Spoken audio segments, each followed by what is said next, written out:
Shalom Betel Youth and Teens Tasikmalaya. Apa kabar semuanya? Saya harap teman-teman semua dalam keadaan yang baik dan sehat, amin. Sebelum kita mulai ibadah kali ini, saya ajak teman-teman semua untuk siapkan hati kita, siapkan pikiran kita akan berdoa. Tuhan, terima kasih Tuhan untuk segala kebaikan-Mu di dalam setiap hidup kami ya Tuhan. Kau sungguh baik ya Tuhan. Dan sebentar lagi kami akan beribadah Tuhan. Kami akan memuji, memuliakan Engkau ya Tuhan. Kami juga akan mendengarkan sebagian firman-Mu. Engkau yang pimpin ibadah kami pada hari ini Tuhan. Di dalam nama Tuhan Yesus, haleluya, amin. Shalom Teens dan Youth dimanapun kalian berada. Kita sama-sama bersuka cita pada malam hari ini. Kita mau menaikkan pujian kita bagi Tuhan. Ucapan rasa syukur kita bagi satu-satunya Raja yang hidup. Amin. Come on, let's sing from your heart.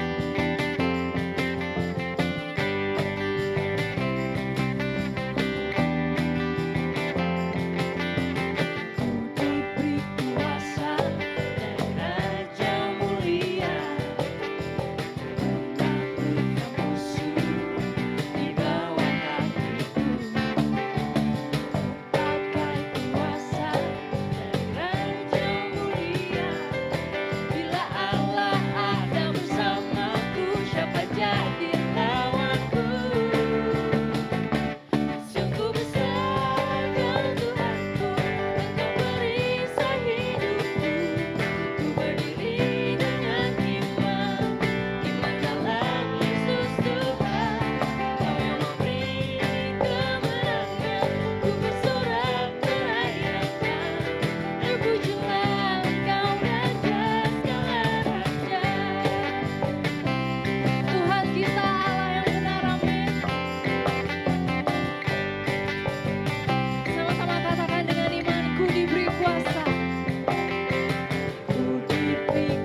kami bersyukur Tuhan, kami mempunyai Allah yang setia.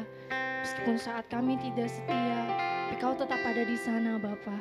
Dan kami percaya dalam segala musim kehidupan kami, kesedihan, kekecewaan, kesusahan, baik sukacita, Engkau tetap ada dan memegang tangan kami Bapa. Terima kasih Tuhan, Kau Allah yang dekat dengan kami.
deliverer. Your mercies embrace me, surrounds me through your everlasting love. Father, I worship you. You are my Father. You are my Father, provider. You are my deliverer.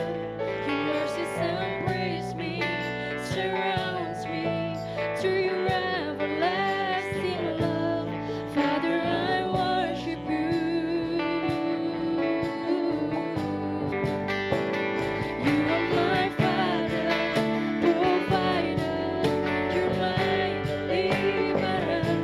Your mercies embrace me, surrounds me to your everlasting love.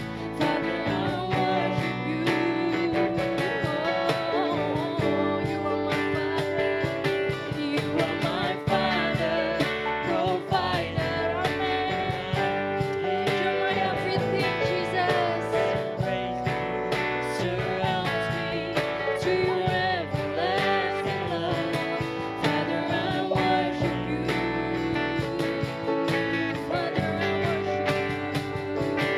Father, I worship you. Say, and your love is for me. And your love is for me. And your love is for me. And your love is forever. And your love is for me. And your love is for me. And your love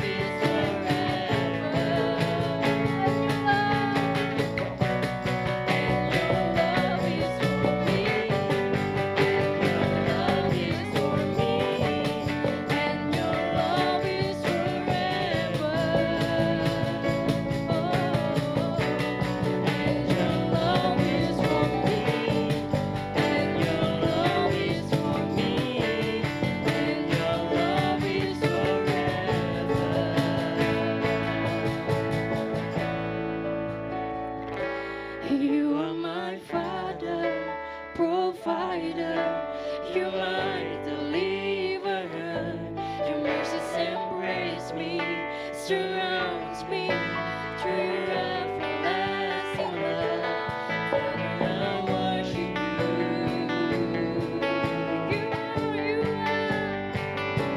You are my Father, provider. You're my deliverer. Your mercies embrace me, surrounds me to your everlasting love. Father, I worship you. You are my Father. You are my Father, provider. You're my deliverer. Your mercies embrace me, surrounds me to your everlasting love. Father, I worship you.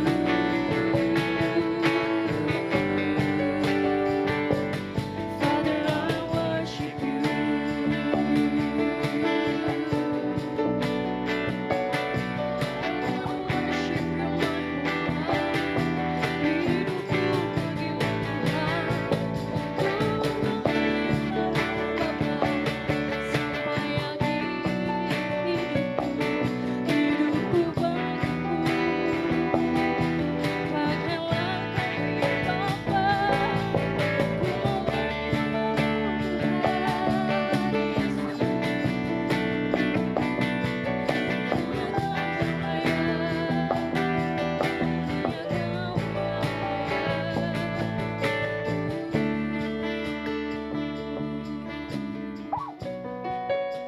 Bapak, kami percaya Kau hadir dimanapun kami berada ya Tuhan.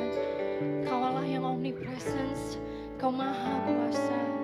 Kau mengetahui isi hati kami Bapak. Dan biarlah pada kesempatan kali ini kami diubahkan dengan firman yang akan diberitakan ya Bapak. Roh Kudus bekerja secara luar biasa di dalam hati kami, memperbarui kami dari dalam hingga keluar, sehingga kami menghasilkan buah-buah yang menyenangkan-Mu ya Bapak. Dan Bapak, kiranya Kau mengurapi hamba-Mu yang akan memberitakan firman-Mu ya Tuhan. Pakailah beliau dengan secara luar biasa, sehingga apapun yang beliau sampaikan itu berasal daripada-Mu, dan itu kerinduan hati-Mu untuk setiap kami ya Bapa. Terima kasih ya Bapa, terima kasih. Di dalam nama Tuhan Yesus. Haleluya. Amin. Shalom teman-teman semua, selamat hari Minggu. Nama gue Jonathan Septiadi. Hari ini gue bakal membantu untuk melayani teman-teman semua untuk sharing di ibadah minggu kita hari ini. Nah teman-teman, jadi perkenalan dulu, gue salah satu one of the leaders dari GBI Kedoya. Dan juga saat ini gue sedang berkuliah di Belanda. Dan tentunya puji Tuhan kita masih bisa bertemu bersama via online. Meskipun segala situasi ini buruk dan kita tidak bisa ikut ke gereja masing-masing, tapi dengan ada platform ini kita masih bisa bertemu secara online. Nah teman-teman, sebelum kita masuk, kita berdoa bersama dulu yuk. Tuhan Yesus yang Maha Baik, terima kasih Bapa karena pada hari ini meskipun situasi belum membaik Tuhan, tapi kami bisa melihat ada harapan baru Tuhan. Di Indonesia sudah ada vaksin, sudah ada banyak hal yang mungkin bisa kita lihat ke depannya. Tapi Bapak pada saat ini kiranya Engkau persiapkan hati kami Tuhan untuk menerima firman-Mu. Kami ingin menerima Tuhan untuk belajar lagi lebih baik mengenai siapa Engkau sebenarnya Tuhan dan apa yang bisa kami lakukan untuk memuliakan nama-Mu. Terima kasih Bapak, kami serahkan ibadah hari ini ke dalam tangan-Mu untuk bisa mendengarkan Engkau lebih lagi. Terima kasih Bapak, di dalam nama Yesus kami berdoa dan mengucap syukur, haleluya, amin. Oke, nah teman-teman, hari ini tema yang dikasih buat aku bagiin ke kalian semua adalah off cam. Gimana caranya kita bisa membangun sebuah karakter yang baik untuk hidup jujur meskipun tidak dilihat oleh kamera atau tidak dilihat oleh siapapun. Tapi teman-teman, apakah benar kalau kita bisa aja tidak dinilai oleh siapapun dalam kita menjalani kehidupan kita sehari-hari? Nah, hari ini aku mau membagikan sebuah prinsip yang bisa kita belajar bersama-sama untuk bisa hidup lebih berintegritas lagi, menjadi seorang yang memiliki godly karakter meskipun dalam masa-masa yang sulit. Nah, apa prinsipnya teman-teman? Prinsipnya aku akan bagikan dulu dalam bahasa Inggris, yaitu to live life as if we are always judged, atau untuk menjalani hidup kita seakan-akan kita selalu dinilai oleh seseorang. Tapi mungkin saat kita mendengar kata judge, mungkin konotasi yang kita dapatkan adalah sebuah hal yang negatif. Bukankah judging adalah sebuah hal yang negatif? Mungkin kita mengasosiasikan judging itu sama kayak orang-orang yang mungkin sedang berbicara kalau misalnya lagi gosip. Misalkan kita ngeliat social media, terus ada orang yang posting di story mereka dan kita langsung kayak, ih kok dia suka banget sih pamerin kekayaannya di Instagram. Atau contohnya yang lain, bad gaya banget sih ini orang, udah gak kayak artis tapi masih aja post selfie. Mungkin kita selalu mengasosiasikan hal tersebut sebagai judging. Memang benar itu adalah sebuah judging teman-teman, tapi judging tersebut adalah judging secara negatif. Karena sebenarnya kata judging sendiri itu bukanlah sebuah hal yang negatif ataupun yang positif. Coba kita lihat dari dictionary, apa sih sebenarnya arti dari kata judge? Karena aku lebih suka pakai katanya bahasa dalam Inggris karena definisinya lebih jelas. Kalau kita search, mungkin teman-teman kalau misalnya mau cari di Google, judge itu artinya apa? Judge adalah kata kerja atau verb yang artinya adalah to form an opinion or conclusion about. Atau dalam kata lain untuk membuat sebuah opini atau konklusi. Jadi sebenarnya kata judge sendiri itu bukanlah sebuah hal yang negatif dong tentunya. Karena bisa aja misalkan aku bilang ke teman-teman, wah teman-teman dari GBI Kelapa Gading itu pintar-pintar semua ya, atau misalnya GBI Kelapa Gading itu sebuah komunitas yang sangat membangun ya, yang sangat sehat ya. Itu juga adalah sebuah bentuk judge, tapi yang konotasinya positif. Jadi sekarang teman-teman mungkin sudah lebih tahu bahwa judging bukanlah sebuah hal yang negatif ataupun positif, tapi lebih apa yang kita lakukan dengan judgment yang Tuhan sudah berikan kepada kita tentunya. Nah, sekarang kita udah lebih membahas lagi tentang definisi atau idea dari judging itu sendiri. Sekarang coba kita dalemin lagi, apa sih yang kita bisa pelajari dari prinsip untuk hidup seperti kita selalu dinilai oleh seseorang. Yang pertama, ada 3 poin nih teman-teman aku mau bagiin. Poin pertama adalah, apa maksudnya dari dihakimi atau dinilai? What does it mean to be judged? Mungkin teman-teman langsung mikir kalau soal menghakimi. Bukannya menghakimi itu sesuatu yang Tuhan Yesus tidak perbolehkan ya. Nah mungkin teman-teman langsung kepikiran nih yang tahu Matius 7 ayat 1-2. Aku bacain ya.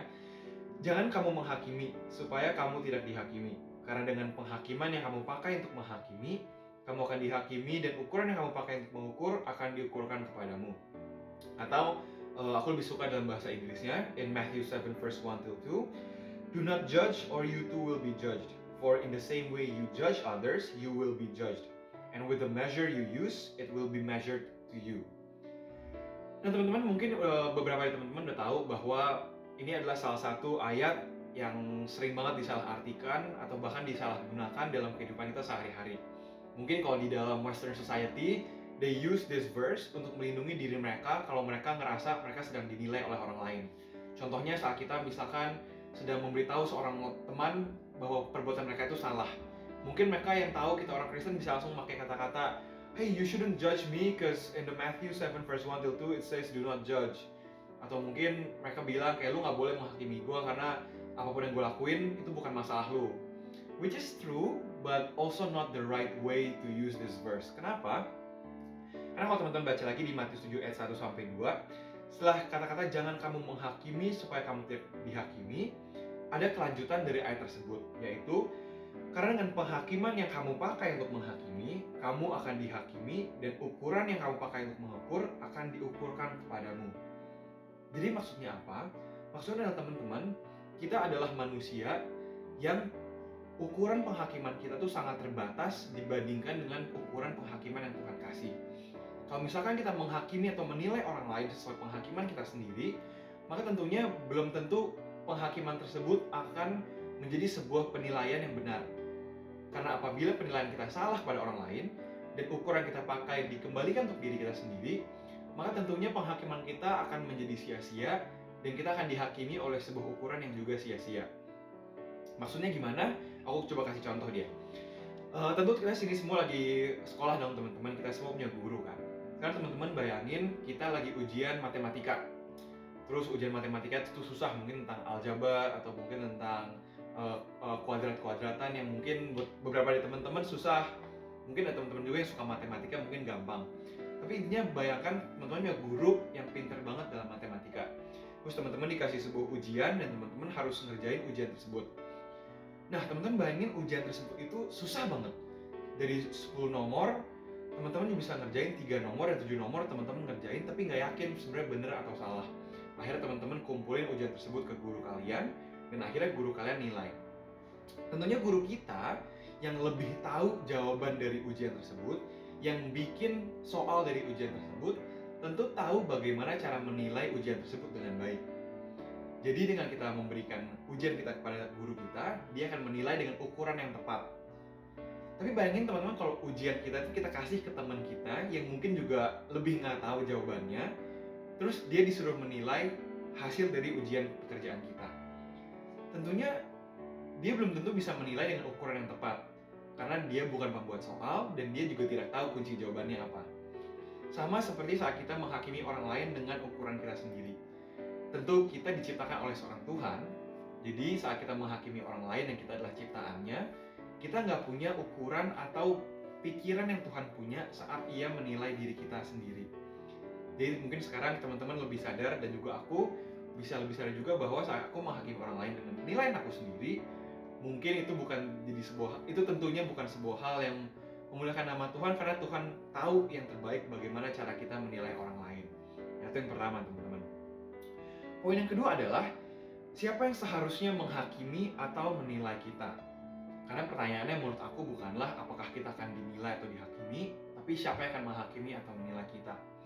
Aku ada sebuah contoh yang aku sering banget hadapi dalam kehidupan aku sehari-hari.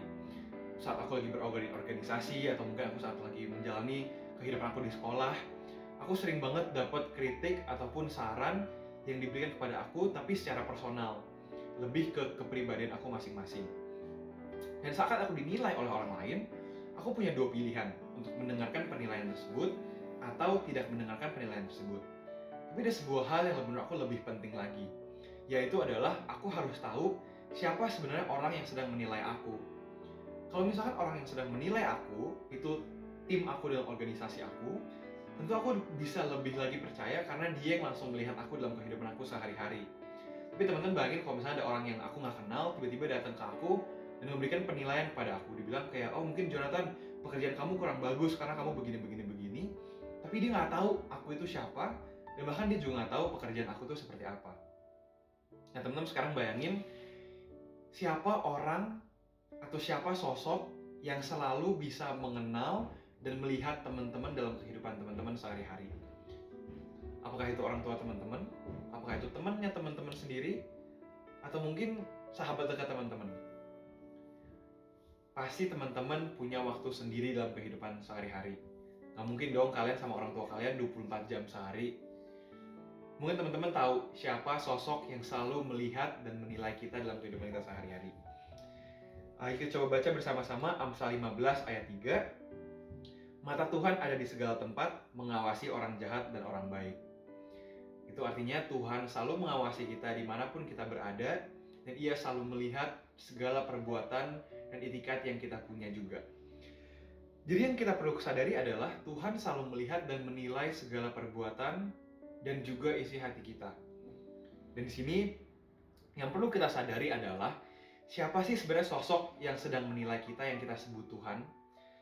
Teman-teman mungkin tahu bahwa Tuhan kita bukanlah cuma Tuhan yang menjadi seorang hakim yang tahu segala hal, tapi Ia juga adalah seorang sosok Bapa yang sangat amat mengasihi kita. Ayo teman-teman kita baca bersama-sama di Yohanes 3 ayat 16, yang aku yakin banget teman-teman semua pasti udah tahu isinya apa. Karena begitu besar kasih Allah akan dunia ini, sehingga Ia telah mengaruniakan anaknya yang tunggal, supaya setiap orang yang percaya kepadanya tidak binasa, melainkan beroleh hidup yang kekal. Karena begitu besar kasih Allah kepada kita, sehingga Ia mau mengaruniakan anak yang tunggal. Menurut aku itu sebuah hal yang sangat amat memberikan kedamaian dalam hati aku saat aku tahu aku sedang dinilai oleh Tuhan. Mungkin beberapa dari kita takut banget melakukan sebuah tindakan dalam keseharian kita karena aduh aku takut dihakimi nih, kalau aku berdosa nanti aku masuk neraka gimana, atau mungkin kalau aku berdosa ntar hidup aku hancur gimana. Meskipun benar kita bakal dihakimi oleh Tuhan, tapi itu bukanlah poin dari mengapa kita harus takut kepada Tuhan.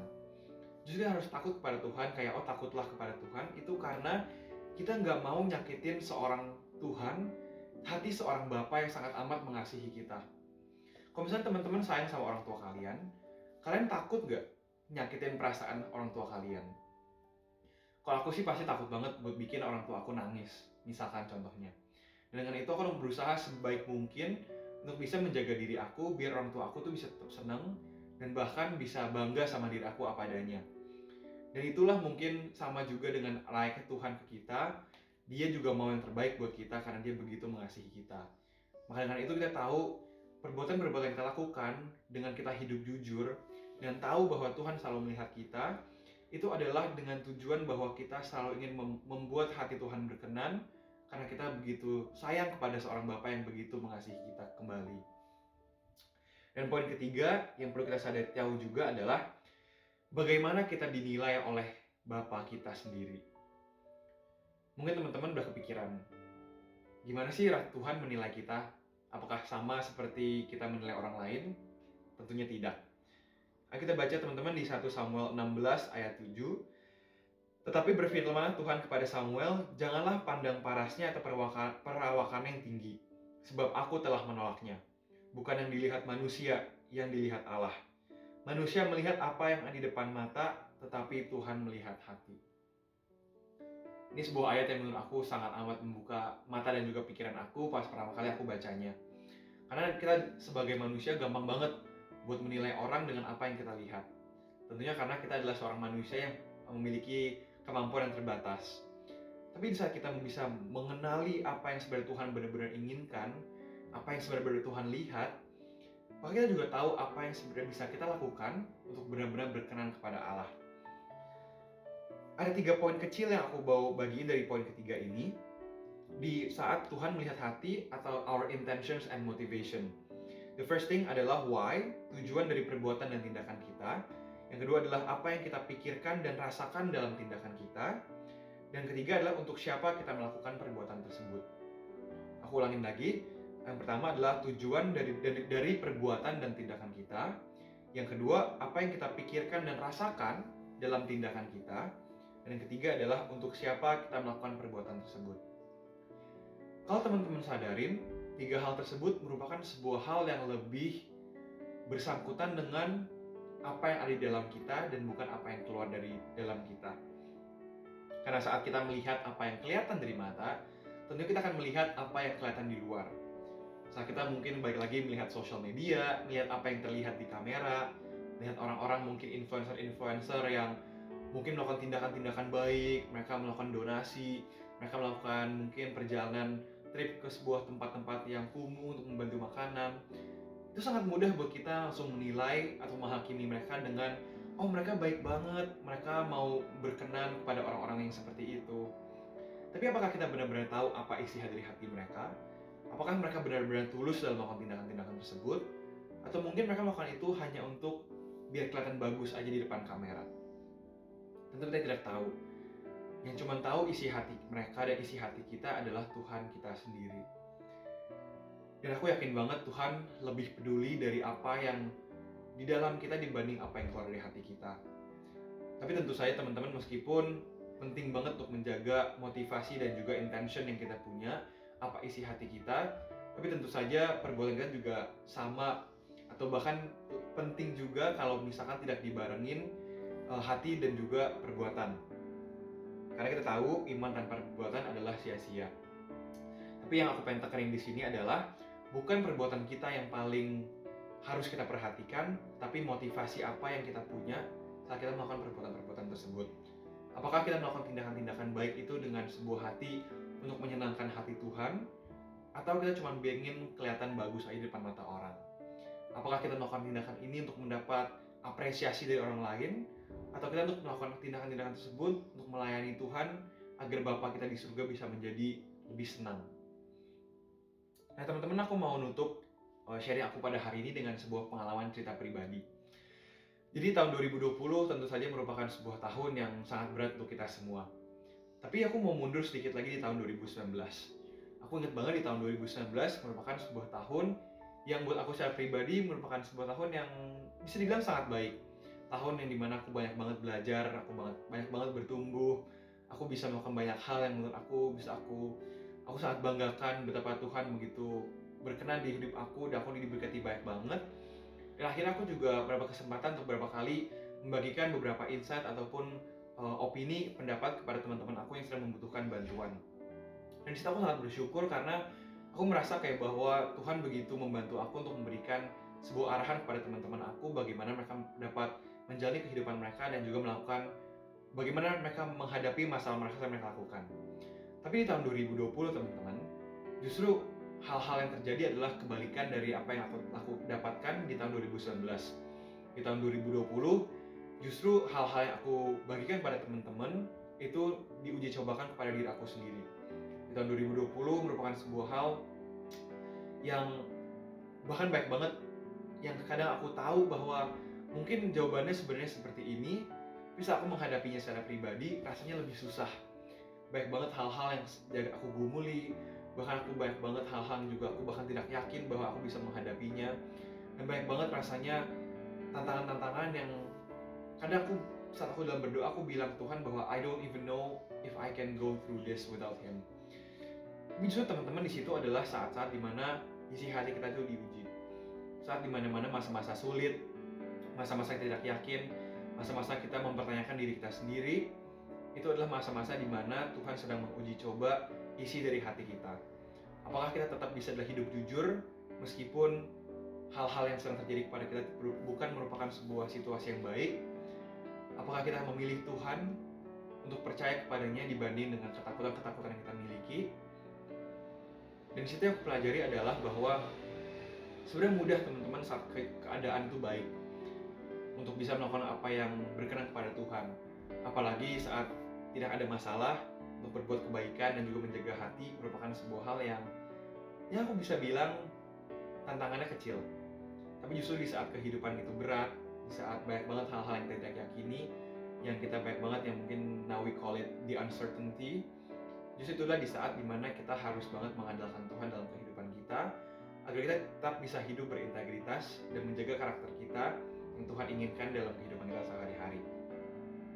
Dan sih aku pengen bagi kepada teman-teman sebagai takeaway adalah meskipun masalah-masalah banyak menghadapi kita, meskipun banyak banget keadaan yang sulit, tapi Tuhan selalu memperhatikan kehidupan kita secara pribadi. Ia selalu ada di sana untuk kita karena Ia begitu menyayangi dan mengasihi kita sebagai anak-anaknya. Dan dari segala perbuatan yang kita lakukan, Tuhan juga masih selalu melihat perbuatan hati kita. Meskipun kadang orang lain tidak mengerti perbuatan baik kita, tapi Tuhan selalu melihat perbuatan kita dan juga motivasi yang kita lakukan apabila kita melakukannya untuk kemuliaan namanya. Dan teman-teman, of course it's a hard thing untuk melakukan prinsip ini atau bahkan untuk mendalami prinsip ini. Tapi semoga kita bisa belajar bersama to live life like we're judged. We can understand better that it's not just about being judged, but also by who judge us, and knowing by the person that who judge us is a loving God. Itu memberikan sebuah ketenangan banget dalam kehidupan kita sehari-hari. Hiduplah seperti kita selalu dinilai oleh seseorang, tetapi bukan sembarang orang yang menilai, melainkan oleh seorang Bapa yang begitu mengasihi kita dan mau yang terbaik untuk kita. Semoga dengan sharing hari ini kita bisa belajar lebih baik lagi bahwa kita selalu diperhatikan oleh seorang Bapa yang begitu mengasihi kita.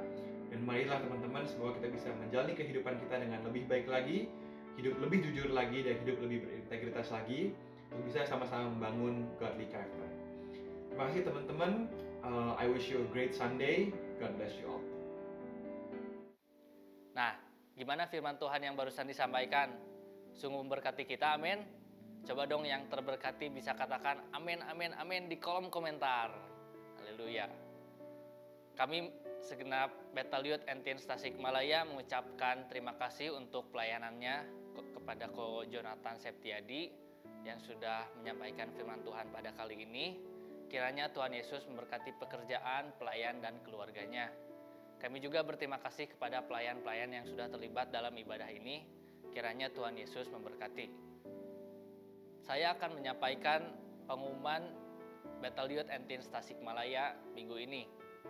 Teman-teman bisa memberikan persembahan melalui nomor rekening dan QR Code berikut.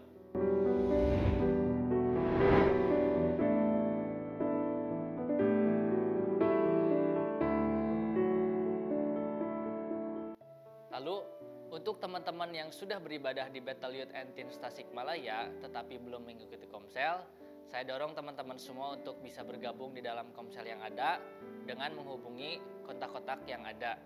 Minggu depan kita akan beribadah secara onsite. Saya ajak teman-teman semua untuk bisa hadir dan bergabung bersama kami dalam ibadah Bethel Youth and Teens Tasikmalaya. Saya undang teman-teman semua dan ajak teman-teman semua atau saudara atau kakak untuk bisa bergabung beribadah bersama kami. Follow terus Instagram kami di @BethelTeensTSM untuk info-info lebih lanjut lagi.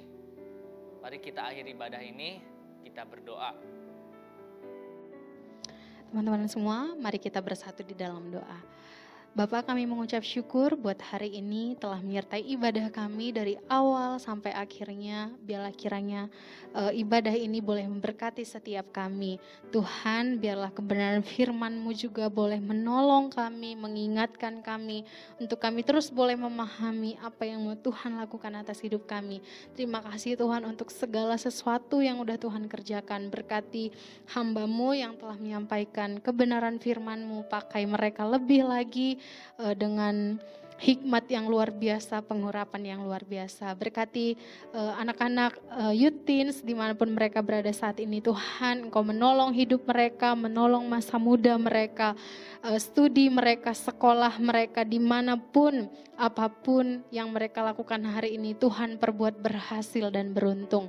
Berkati bangsa dan negara kami Tuhan, sampai hari ini kami terus berserah penuh kepada Tuhan. Biarlah Tuhan yang pegang kendali atas apapun yang terjadi bagi bangsa kami. Tuhan terus memberkati pemerintah kami. Tuhan menolong mereka, memberikan mereka hikmat, kebijaksanaan yang daripada Tuhan. Terima kasih Tuhan buat hari ini. Jika sebentar kami akan mengakhiri ibadah kami, biarlah kiranya berkat kasih karunia boleh melimpah bagi setiap kami. Tuhan memberkati Engkau, Tuhan melindungi Engkau, Tuhan menyinari Engkau dengan wajah-Nya dan menyertai Engkau dari dulu, sekarang, sampai selama-lamanya. Di dalam nama Tuhan Yesus, haleluya, amin. Tuhan memberkati.